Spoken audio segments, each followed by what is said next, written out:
Hello guys, good morning. Ay, sa oras na. Sa oras na. Gandang tanghali po sa atin lahat. Habang ako naglalakad guys, may nakita lang ako dito na sa Luzon ko lang, sa Luzon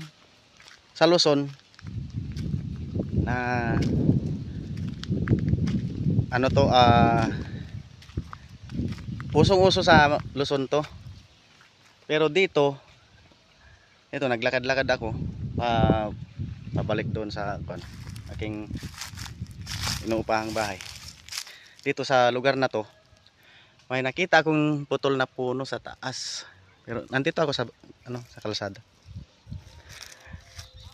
Dito guys, alam nyo bang parang sinasayad lang yung dito, yung bulaklak ng sabido kung tawagin sa